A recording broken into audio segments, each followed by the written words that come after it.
Compensation that means retirement की एक as होती है, किसी किसी ऑर्गेनाइजेशन में 60 होती है, किसी में 65 होती है, लेकिन उसके बाद भी जो एम्प्लॉई है भाई उसकी सिक्योरिटी से मतलब है कि एम्प्लॉई है उसका खर्चा चलता रहे, वो अपना जो लाइफ बिताने का जो जरिया है, जो खर्चा है वो चलता रहे। इसके लिए ऑर्गेनाइजेशंस उनको रिटायरमेंट या 65 के बाद भी एक सैलरी, जैसे सैलरी का 50% या सैलरी का 25% पेंशन के रूप में देती है, जिसे कि रिटायरमेंट कॉम्पनसेशन कहा जाता है। Third, safety and health. Safety and health में सेफ्टी मेजर्स, ऑर्गेनाइजेशन बहुत सारे सेफ्टी मेजर्स को फॉलो करती है, जस्ट लाइक कैप पहनना कंपलसरी है, वाटर है, ड्रिंकिंग है, लाइटिंग है, वेंटिलेशंस है, सैनिटरीज है, ये सारी चीज़ें सेफ्टी मेजर्स में आते हैं। Second, health benefit.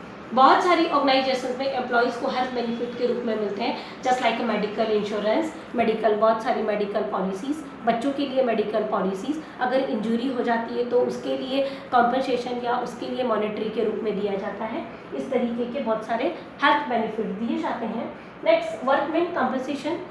Workman compensation 1923 के एक्ट के तहत अगर कोई व्यक्ति काम करते हुए या तो घायल हो जाता है या किसी तरीके से वो बीमार हो जाता है या सपोज उसकी डेथ हो जाती है तो उसके बाद भी उसको कॉम्पनसेशन दिया जाता है, इसी को बोला जाता है वर्कमैन कॉम्पनसेशन।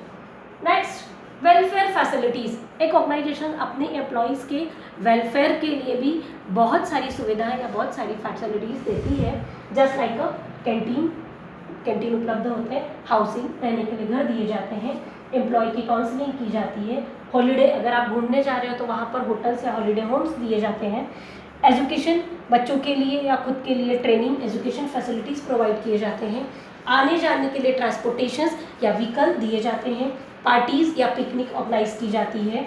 उसके बाद में अलग टाइप की क्रेडिट सोसाइटीज़ बनाई जाती है, इन सोसाइटीज़ से एम्प्लॉई सोसाइटीज़ को बनाता है तथा इनसे वह लोन ले सकता है। चाइल्ड केयर, बच्चों की केयर के लिए बहुत सारी चाइल्ड केयर फैसिलिटीज़ मिलती है, और ईटिंग फैसिलिटीज़, खाने के लिए भी बहुत सारी सब्सिडाइज खाना या फ्री में खाना उपलब्ध करवाया जाता है। इस टाइप से वेलफेयर फैसिलिटीज़ दी जाती है। नेक्स्ट है ओल्ड एज रिटायरमेंट बेनिफिट।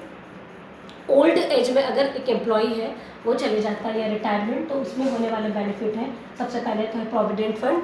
जी हाँ, प्रोविडेंट फंड 1952 के तहत एक एम्प्लॉय को एम्प्लॉयर 12% और एम्प्लॉय का भी 12%, इस तरीके से 24% का पीएफ जो है वो हर महीने सैलरी के जो का 24% सैलरी का कट ऑफ होता है, जो कि आप आफ्टर रिटायरमेंट या रिटायर